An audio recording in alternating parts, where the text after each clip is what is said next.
A little bit about the work that you do every day. Hi, Kaya. Good morning, everyone. My name is Dwanisha Evans. I have the professional privilege of serving as the Senior Managing Director of Black Community Alliances at Teach for America. All my Teach for America staff, alumni, raise your hands, say hi. Good to see you all. That aside, and on my professionalism aside, I'm a girl born and raised in Harlem and completely connected to this movement through personal experience. I went to our public schools. I was taught by Teach for America core members. And my dedication to this work is really in connection to the fact that my family members are still living the stories that we amplify every day. You all who are in classrooms are teaching people who look like me and honestly come home to my dinner table at night.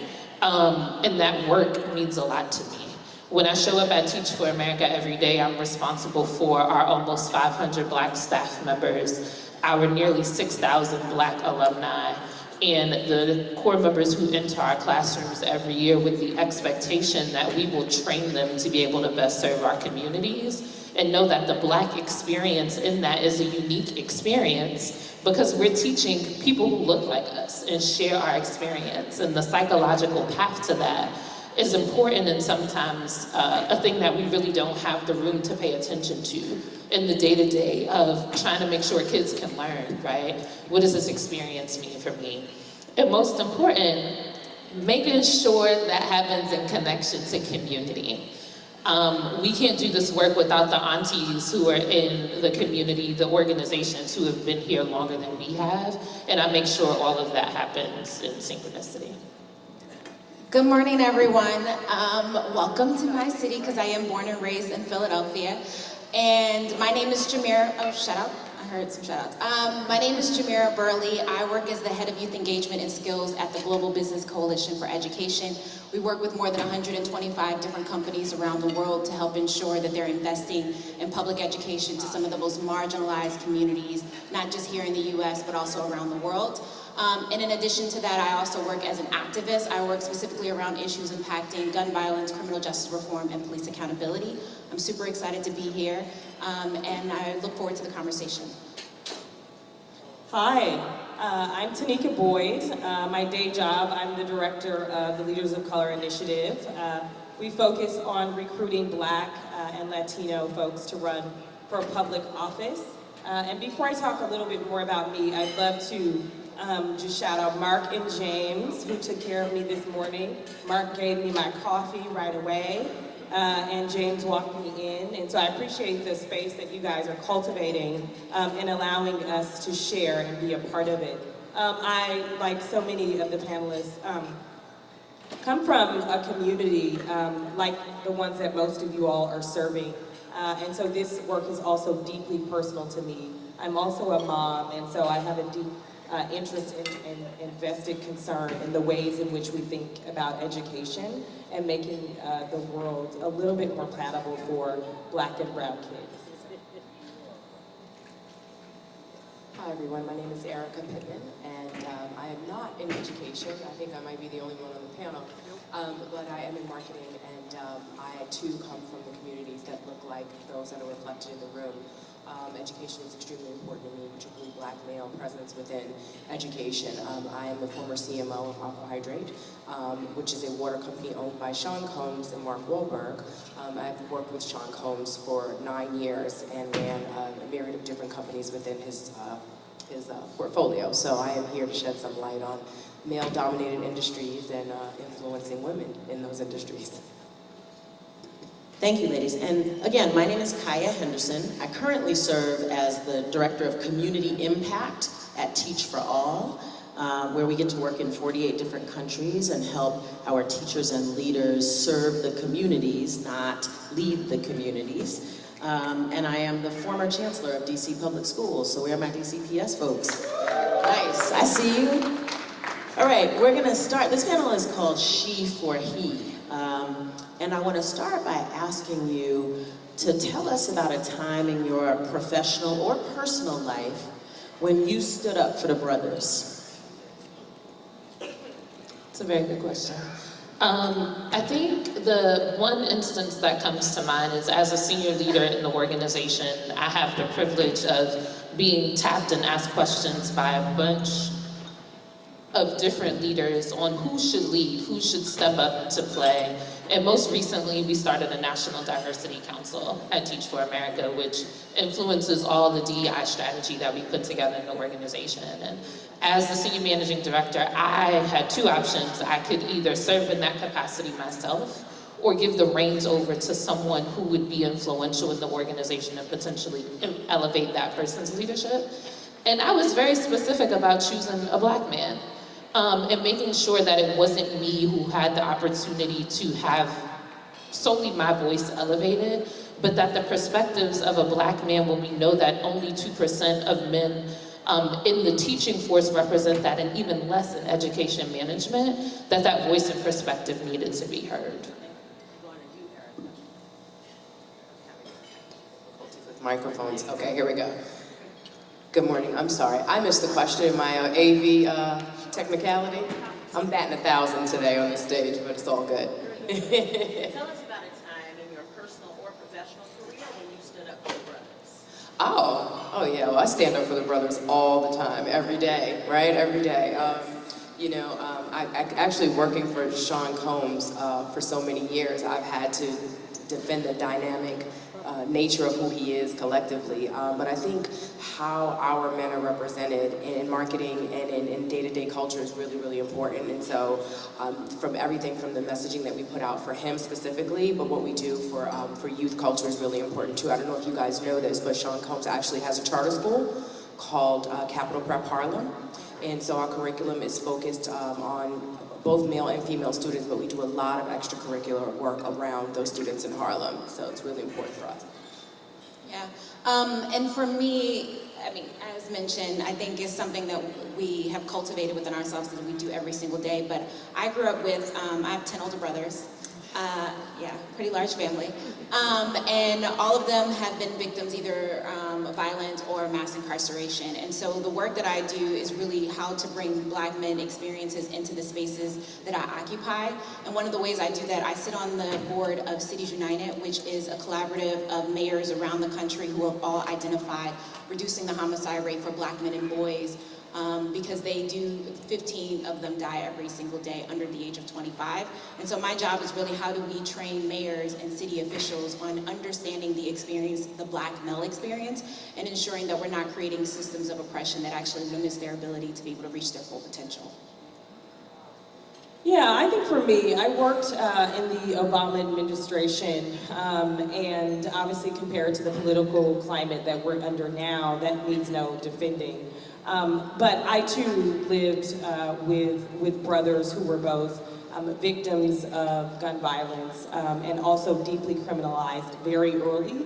But I've also seen the breadth of Black male experience. So I've seen that be great opportunities for Black men. I've seen it happen as, bad examples of Black men. I think one thing specifically for me is when I was working in the administration, there was this culture of equity that was really important. But I think many of you know in liberal cultures where equity is kind of this espoused systemic level, a lot can get lost in the nuance. And so when we had an opportunity to engage a firm from a Black male company, the conversation that was happening, I was the only Black person present, I was a Black female body, a feminine body in that space, and the Black male company did not perform the way the otherwise white folks on the panel thought that they should. And this was a progressive space, a liberal space. And they said things like, well, he seemed angry. I don't know, he seemed kind of overpowering. And you're talking about a 5'4" Black man who was as kind could be. And so at that point, I had to show up in all the ways to counter kind of that narrative around Black male identity. And so here he was presenting for me in much different ways, but his very presence was very triggering, and I think if I were not in that space, they would have otherwise not gone with that contract. So when I think of an example, I think of not just the systemic kind of things we put on Twitter and social media, hashtag love black men, black boy joy, but like how do we show up in those very real and present ways when white supremacy shows its nuance even among progressives? Absolutely. I can recall when I was Chancellor of DC Public Schools, we created an initiative called Empowering Males of Color, where we committed to raising $60 million over 3 years for a host of programs to empower our young men. And two things happened. It's so interesting who supports you and who opposes you, right? We, announced this initiative, and who were the first people who ran up and signed up to volunteer and support us? Black women. The sororities came through like nobody's business. They were like, this is important to our community, this is important to our family, what can we do to help? And who was the first person who stood up and opposed me? A white woman, a white city councilwoman who told me that it was discriminatory for me to create an all-boys school for boys of color, who told me it was discriminatory to create interventions that were specific to the needs of our young men, who told me that whatever I needed to do for young men, I needed to do for young women. And I told her our young men and our young women have different issues, and we need to intervene differently. But for these brothers, here's what we're gonna do. And at the end of the day, what I realized is the number was just too high. They did not think that it was worth spending $60 million on black and brown boys. And so we show up every single day for brothers, whether they know it or not. We are fighting with you, we are fighting for you, across all different industries. In addition to fighting with and for, we're at a moment where there is a lot of energy around feminism. It's a Me Too moment, it's a Dr. Ford moment, and one question that I have for you is, we just talked about how we show up for the brothers. How can the brothers be allies for us in our work? How do we need them to show up? Well, I think to your point, showing up for us in rooms where we're not present, I think is extremely important. Being the representative voice for women when women are not in a room full of men, I think is really important. For me, I have had the privilege of having male mentors the better half of my career, and male sponsors the better half of my career. So when I'm not around, these men are talking about me in a way that's forwarding, that's uplifting, and that's validating, if you will, in a patriarchal system. So I think if you guys can think about it in the context of your daughters too, your mothers too, your sisters too, and think about how important your voice is in a room full of men, it can advance women exponentially. And Erica, not all brothers show up for the sisters in that way. So, and in hip hop, for real? So say a little more about your mentors. It's a really ironic situation, but I just recently acquired a female mentor in later years, and it's actually been a disservice because I'm a bit of a bull in a china shop, being trained by men the better half of my career. But men like Steve Stout, men like Keith Clinkscales, who ran Revolt and previously Vanguard Media, men like Sean Combs have evangelized for me the better half of my career when I wasn't around, and that was really eye-opening for me. And so when I see black men and when I see powerful black men, I don't see them as a threat. I see them as an asset, because they've always been able to sort of engage me and teach me and nurture me in a way that, quite frankly, is not natural. It usually comes from women. So it's been a blessing. Hip hop, that's good news. Yeah, it's been great. Ladies? Well, one, I'll start off and say, I think it's really important that black men recognize that not every place and space is good enough, is the right place to shoot your shot, right? Like, if we're really gonna create safe spaces for women to feel like they can be who they are, that they can shine in the way that they need to, it's recognizing that, like, they don't need that additional pressure of either sexual aggression or anything to be able to do their work that they think is important. And the second thing I would say is that I really think it's important that we kind of lay the foundation and be honest with ourselves and recognize that Black men also benefit from white supremacy to an extent. They benefit from the misogyny that happens, and they benefit from the access that they get at the risk and safety of Black women. And so I think when we understand that power structure and the systematic oppression that is ingrained in our reality, then we can kind of pull back the layers and recognize that in order for us to be successful, to build strong communities, we have to kind of divest from that system of oppression and actually open the door for women of color to be able to be who they are in those spaces.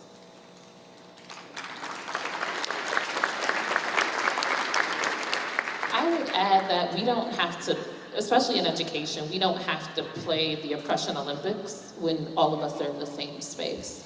And I think the hardest part in that is realizing that we can reimagine a lot of these spaces and make room for all of us. We don't have to fight for the one seat, for the couple of different board positions, for the one promotion. I want us to be able to walk into spaces and say, hey, if I'm going, I need her to come too. And not only look at that from a gender to gender space, but from a ethnicity to ethnicity space. What can we do to make sure that we are not one-upping each other because we know that white supremacy is set up to make sure there's only room for one of us to be there. So let's cut the oppression Olympics. And I will say, I think we're having an Anita Hill moment. She's kind of reemerging as a public figure and kind of icon of this next wave of feminism. I try to get out of telling Black folks what they should be doing because I think there are a lot of people right now telling Black folks how we should show up, and I still believe that, you know, waking up for a lot of us is a radical act, so I just want to be clear about that. But what I will say is that, I'll say what I said to my brother, who I call him my baby brother. He is not a baby, he is like on his way to 30. But you know, I grew up in a household, a very Pan-African household. I didn't realize at the time how progressive and intersectional my house was. I grew up in the 1980s in Chicago, early on, and then Milwaukee. And I had a dad who worked at Planned Parenthood. Didn't realize that was a radical thing until I grew up much older, realizing that that wasn't everyone's reality. And what I will say about my dad is that he taught us a lot of these really foundational things about how men should show up for women, but also how Black men should show up for Black women. And that didn't necessarily penetrate on the day-to-day level. So to your point, we have to begin to show up in spaces that are not on Facebook, that's not on Twitter. Like, I know how you feel on Twitter. I get that you retweeted Anita Hill's picture from Color of Change. Like, I know all those things about you, but you're not, a lot of folks are not showing up for Black women in private spaces, right? When you hear your homeboy saying something about a girl walking down the street and you see the hairs on her neck crawl, what are you doing to check him? Right? Like when you hear somebody catcalling a woman, what are you doing to show up for that woman to make her feel safe? The last thing I'll add is, it's not just about, I said this to my brother, it's not just about the women you love and care for, right? Like, I'm your sister, I know you care for me, I know you care for your girlfriend, I know all these people that you care for. Proximity does not equal equity. What about the women that you may not be attracted to? They deserve equity as well. What about the women in workspaces that may be older than you, that you may not like because of personal traits? How are you showing up for her when you're hearing white colleagues and coworkers speak on her? And the very, very last thing I'll say is that I want to make sure we're lifting up trans women in this space as well, because we have a tendency, there seems to be some erasure with trans women, especially in a lot of Black spaces, and I want to make sure that we're holding space for trans women, because trans women also have a life expectancy. I won't say it over and over again because I know it's very triggering for a lot of people, but it's very low. There's a lot of misperception. A lot of trans women are being killed by sexual partners who happen to be Black men. This is not an overwhelming case, but we need to make sure that we're allowing space for everyone to enter as their full and unique selves. Thank you, Tanika. I want to ask you, as mommies, as sisters, as aunties, as daughters, these men are teaching the next generation. These men are responsible for growing our future.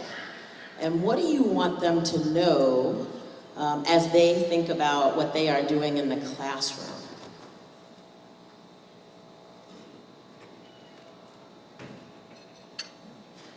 Thinking. Go for it, sister. Well, I would say that, and I think you guys know this, obviously, being in the rooms, but the keynote opener mentioned it, the gentleman mentioned it. You know, sometimes you are the only for these children. You're the only representation, right? They don't have male figures in their households, and just alarmingly disproportionate rate. So while you are pushing the curriculum of what's required of you, really identifying a way to engage the social responsibilities, obviously without, you know, crossing the lines of compliance, but really teaching these children that their voice matters and it's bigger than sort of this scholastic curriculum that you're teaching them. I'm trying to articulate it, which is what took me so long. I remember having an English teacher in high school, his name was Mr. Johnson, and he was a phenomenal educator, but he utilized education to expose me to so many cultural things that I wasn't aware of, like blaxploitation. I didn't even know what that was until I was in like the 11th grade. And somehow he figured out how to weave in these sort of social justice messages and the power of my voice in English curriculum. And so, and I know you guys are doing this on a day-to-day, but just really think about that they may not have uncles or fathers or representation in their households, and so every word that you teach them can actually impact their lives on a bigger scale. So incorporating that social aspect is really, really important. I would invite mental health into the conversation. Find a therapist.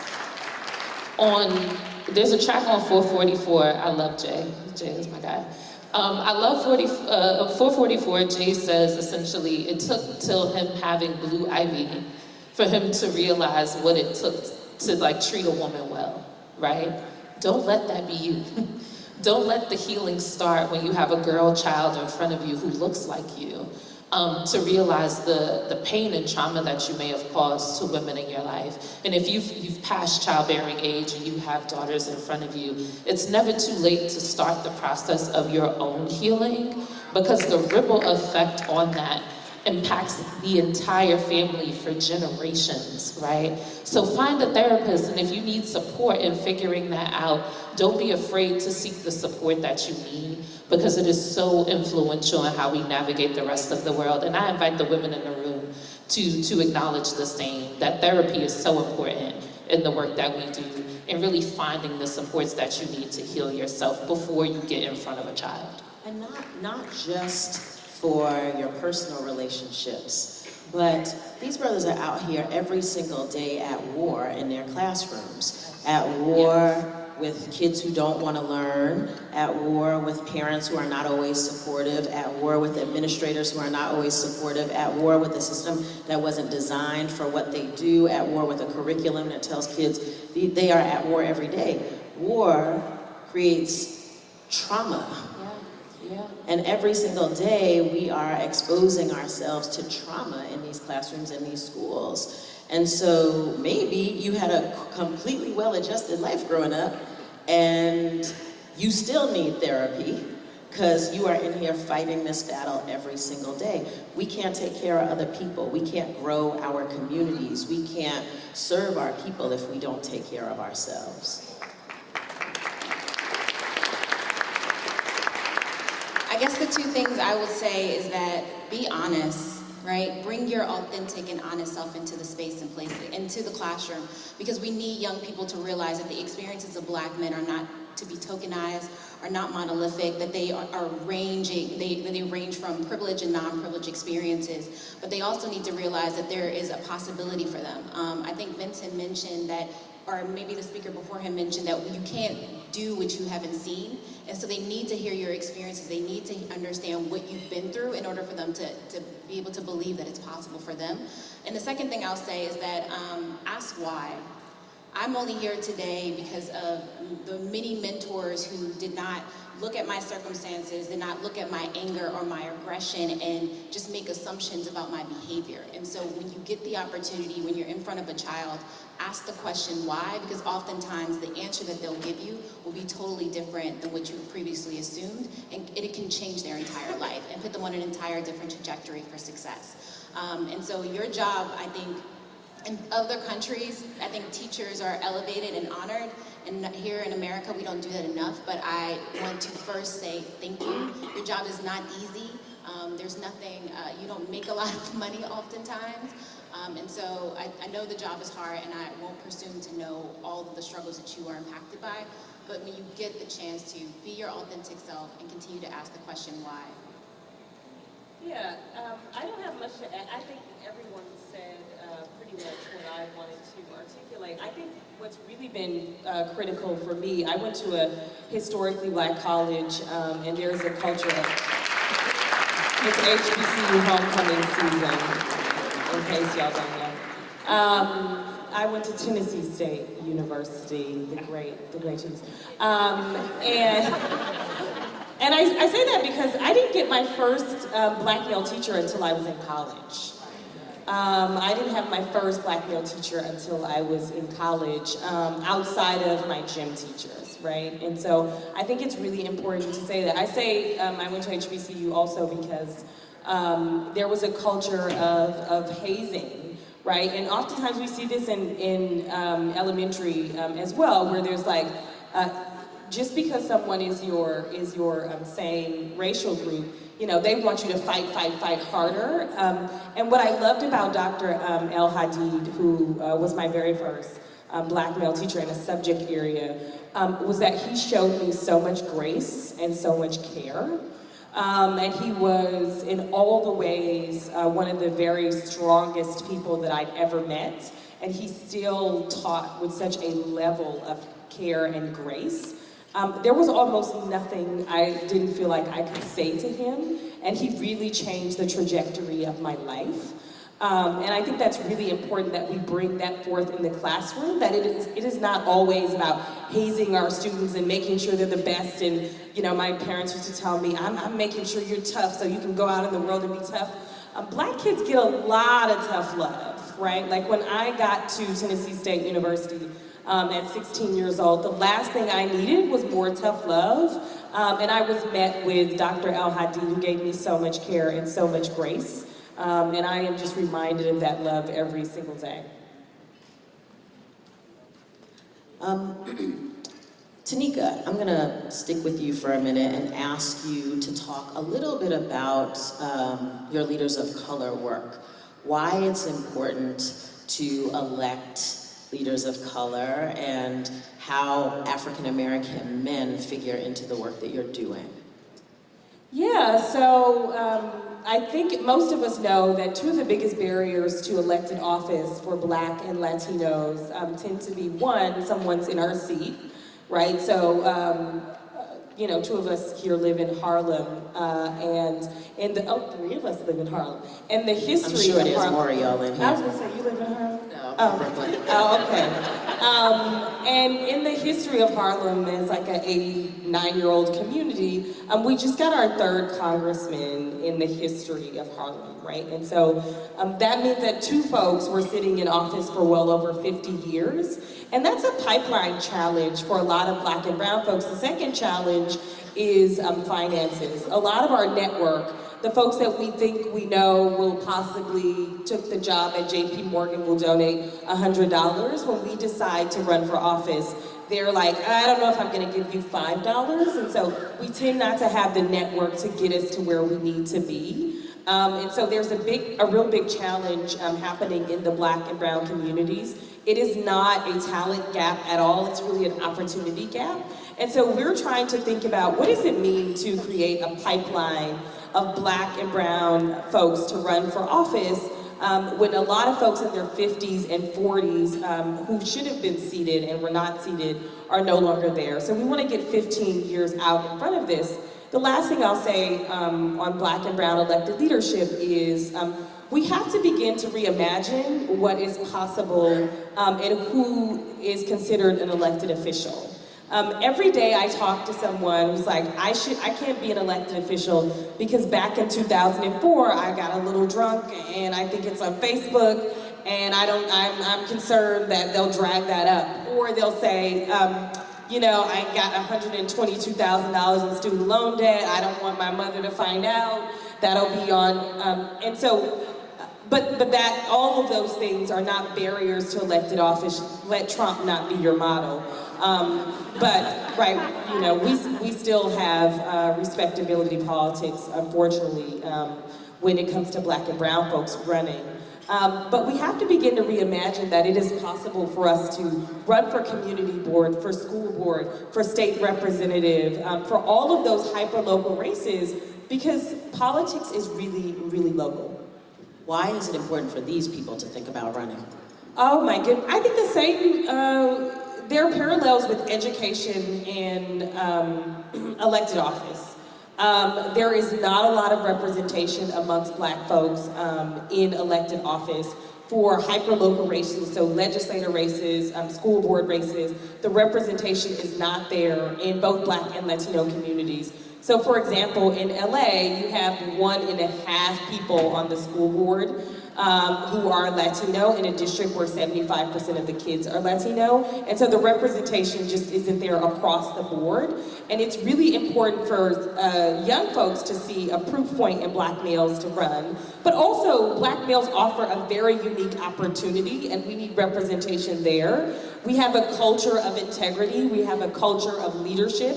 All we need to do is actually lead and be a part of that. The last thing I'll say on that is also we need educator perspective. And Black male educator perspective is really, really important, not just to hyper-local races like community board and school board, which it is needed there as well, but also state representatives, House races, senator races. It's really, really important to make sure that we have folks who have lived experiences teaching, who are then legislating on the teaching profession, controlling the money, figuring out school days, teacher union contracts. All of those things are really important, and to have Black male voice as a part of that and representing communities is really, really critical. Yes. Speaking of representation, Erica, in marketing, that's what you do. You think about how you represent brands, people, culture. Talk to us a little bit about your journey over your career around how you've thought about representing Black people in the marketing space. You know, it's funny. I've exercised my activism in marketing, being able to tell our story and our narratives in ways that are authentic and true to us has been one of my proudest moments in my career. I remember being in sales 12 years ago. I sold advertising for about 15 years, and I remember sitting in a room once, and this is separate to what we're talking about today, but kind of the same thing, and it was a big name hair care company, which I won't name in this room, and they had one particular brand of shampoo, and we wanted them to run advertising within our magazine, and I remember this woman sitting across from me saying that Black women don't wash their hair as frequently as white women, so they don't want to advertise to us. And I remember being so offended because I had actually just shampooed my hair earlier that day, and I was wearing my hair natural, and it was actually wet, and I used the very brand that they said that we don't use. And I remember sitting in that room appalled and educating this group of white female women on African-American female grooming. And I became this focus group of one, and I was very young at the time, but I realized again the power we have in these rooms where no one is watching and no one is representing us, and being able to kind of speak up out loud about things that, quite frankly, the greater majority are not aware of.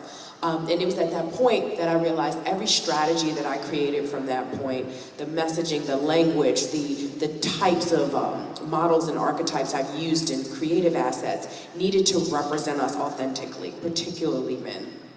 So for one of the brands that we represent, Ciroc Ultra Premium Vodka, we make a point of, I don't know if you guys remember the Luck Be a Lady campaign we did with the Frank Sinatra songs.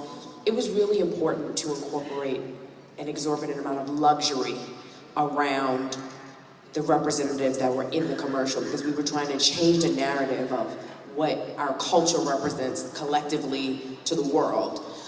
So we're very, very premeditated about every single thing we do. Yeah, I feel like a bit of a superhero when I'm able to.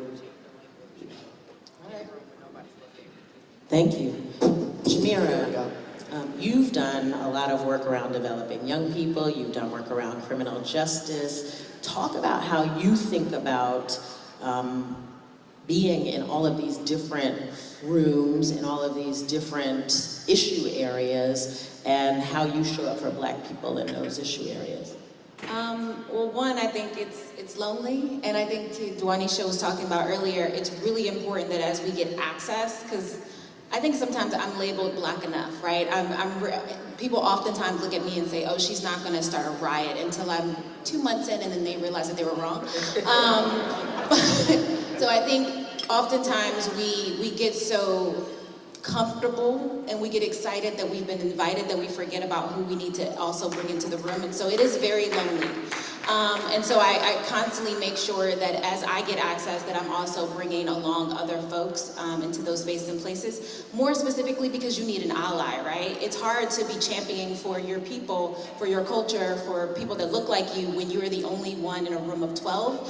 And so it's really important that you have your allies in place, so that way, you know, you can push back against the BS when it happens. But more specifically with young people, the work that I do is really recognizing that at every single junction of their life and every issue that really plagues America, particularly minority young people of color, are the most devastated by those situations. Whether you're talking about mass incarceration, whether you're talking about whether you're talking about gun violence, whether you're talking about access to resources for education.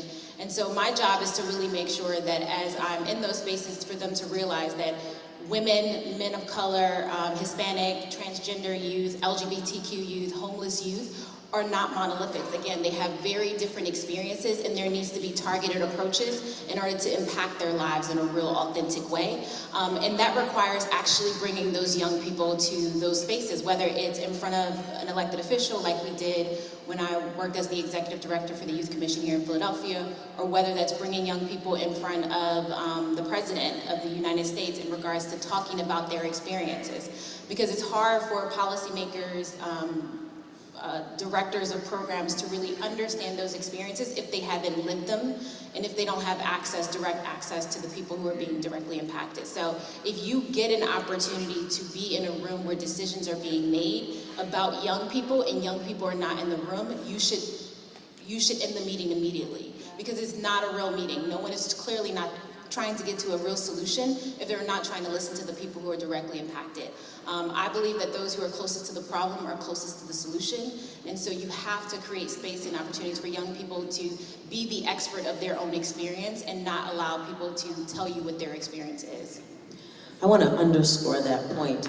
We have a unique opportunity. We're talking about how we support Black men in their leadership. But at the end of the day, as Black people, we have an opportunity as educators to support our young people in their leadership. We're talking about creating the next generation and creating kids who can lead 20 years from now. These kids are ready to lead today. And we get to show the majority population what can happen when we give our kids opportunities in the same way we show the majority population what happens when we give Black men opportunities. Yeah, and also, we look at Parkland kids, right, as why they were so prepared, they were so elegant, they had the opportunity to really stand out and speak. And that's because those students were cultivated, they were empowered to use their voice. Say it. Young people in our communities are rarely told to speak up. They're often told to be quiet and stand in the corner. And so you have a job to really empower them to use their voice for real change in a way that can transform their lives and the lives of their communities. All right, ladies, as we wrap up, I want you to leave these brothers with a word of inspiration, a quote, an idea, a challenge, something that they can take with them as they go back into the war that they are fighting every day. What can we leave the brothers with? Dwanisha, I'll start with you and we'll just go straight down. How about that? Okay.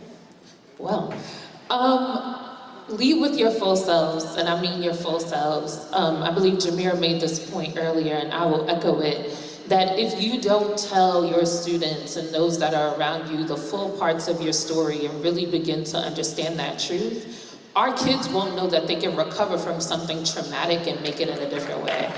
We can't only give our children the highlight reels of our lives, because they'll never understand that there's a way to grow past the issues that they've been through. And we all know we got some issues. We've been some places, we've done some things. And our ability to stand in that power and still rise is what makes our people as excellent as we are. There's no better teller of that story than a Black man leading a classroom or a school building. So make sure you're telling your full story, your full truth. And don't forget about the intersectional parts of our identity. Our LGBTQ Black men, our men who come from the continent, our men who come from Caribbean cultures. Those parts of our history are important, and we have to amplify and tell the story of our people in full, not just the African American experience, which is also important. Make sure we're being Black, and I mean the entire diaspora. Thank you all. Well, Tupac once said, I may not change the world, but I will spark the brain that will change the world. And I think that is no more true than for teachers. Every single interaction you have with a child could really either be a bridge or a barrier. So use that opportunity wisely to empower them and inspire them to be who they have the potential to be with your support.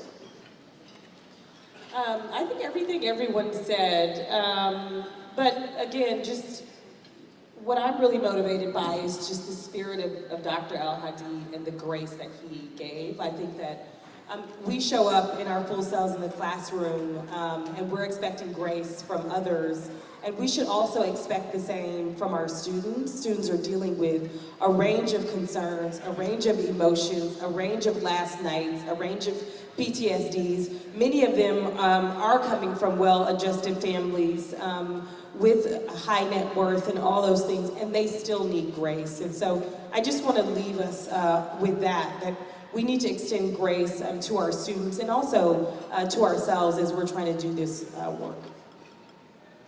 That was really powerful too. I think you guys have pretty much summed it up, but there's something that a saying that's very simple, but I always use it even when I am teaching in my profession, and it is, feed a man a fish, you feed him for a day. You teach a man a fish, and you feed him for a lifetime. And I think you guys should take that with you in knowing that you are superheroes, and while you may not necessarily be appreciated in this very moment, the children that you serve today will remember you for the rest of their lives. So I thank you all, and I appreciate you so, so very much. Y'all join me in thanking these sisters for sharing their wisdom and whatnot. Thank you, ladies.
room, but I'm talking to everybody. Is that okay?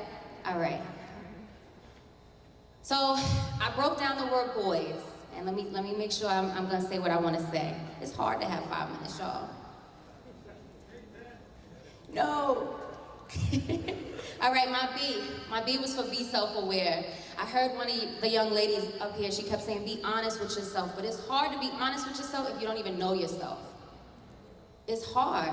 So the first thing I need y'all to do is be aware of who you are, what your triggers are, what's going on with you, when you're not feeling like yourself. I have a friend that was supposed to be in this room with me right now. He texted me yesterday and said, Val, I can't come. I've been crying all week. My mother relapsed, my father relapsed. I can't go with you to Philly. I gotta go to jail to see my pops. This morning, go straight to my phone. I'm like, did you see your dad? No, they're on lockdown. He said, I don't wanna be here anymore, Val. I don't wanna be here. I don't wanna live to 30. These are his exact words. And I hate to put him out there like that, but he's not alone. That's why I'm telling his story on this stage. Because I think everyone in this room is doing the same work he's doing. Serving children, serving others. But y'all gotta serve yourselves first, man. Y'all can't be here for us if you're not here for yourselves first. And that goes for us too. All right, that O. The O is only you can speak for yourself. Too many people are telling your narrative. Too many people are speaking for you. You have to tell your own story, and you have to take back that story and make sure it's told correctly. Period. The Y is for say yes. I put an S in front of it, because why? Like, it's hard. So, say yes. I listen to my partner all the time come up with ideas, big ideas, and then he talks himself right out of it before I can even say anything. I'm like, shorty. But then I remember Carter G. Woodson. He explicitly taught us that we have been told how to tell ourselves no. They already told us no. Now we've got it, we've been indoctrinated with no so much that we tell ourselves no before anybody else can. Y'all have to tell yourselves yes, even if you fail. Get back up. Start over, because that failure wasn't to kill you, it was to prepare you for what you're doing next. So say yes. Thank you, y'all. Y'all giving me life out here. I feel y'all. I don't know about the rest. They men, they stoic. I get it. I forgot who I'm in front of. But I know y'all feel me on the inside. That S. I guess I know more about men than I think I do. That S. That last S. Is for say your true feelings. Please stop lying to the people around you and faking the funk, because we can see it. All y'all gotta do is ask for help and support each other. I hear too many men tearing each other down. Talking about that one that you see, this one that you see. Oh, he ain't really doing the work, he's just trying to write a book. You'd be surprised how gossipy men are about each other. Why? Because like she said, we've been prone to think there's only room for one. Y'all are an army alone. Support each other, say your true feelings. If you really feel like that man is faking the funk, but you know he has a gift, step correct. Tell him, and then work with him. Because I bet you he probably got something to say to you too, because nobody's perfect. And usually when you're pointing something out of somebody, you're really looking at yourself. We are all mirrors of each other anyway. So to my little boys in the room, and my pretty little girls in the room, remember everything that I told you, but if you forget, just keep this one thing. And I want y'all to repeat after me. Nothing is real. But love. If you don't remember anything else, just remember nothing is real but the love, and keep the love. If you're working from a place of love, even if you mess up, it doesn't even matter, because you're working from a place of love. And more love is gonna keep coming to you to help you until you get it right. All right, y'all? I hope that was 5. Thank you.